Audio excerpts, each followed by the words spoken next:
Good afternoon friend, তোমরা সবাই কেমন আছো? আশা করি সকলেই খুব ভালো আছো। আজ কিন্তু আবারও মিতাস কিচেনে নতুন একটা মিনি ব্লগ নিয়ে চলে আসলাম। তোমরা সবাই ভালো আছো তো?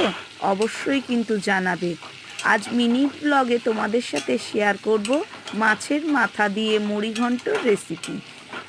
মাছের মাথা দিয়ে মুড়িঘণ্টর রেসিপি করার জন্য কিন্তু আমি পুরো রেসিপিটা তোমাদের সাথে শেয়ার করছি না, ছোট্ট একটু মিনি ব্লগের মাধ্যমে পুরোটাই বলে দিচ্ছি। মাছের মাথা মানে আমি এখানে কাতলা মাছের মাথা নিয়েছি। কাতলা মাছের মাথাটাকে নুন হলুদ দিয়ে খুব ভালো করে ভেজে নিয়েছি। তার আগে অবশ্যই ছোট ছোট করে আলু কেটেও কিন্তু ভেজে নিয়েছি নুন হলুদ দিয়ে।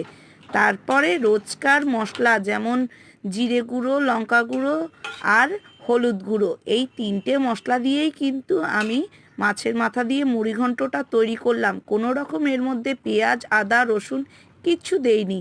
তোমরাও এইভাবে কষিয়ে রান্না করবে, দেখবে খেতে কিন্তু ভীষণই ভালো লাগবে।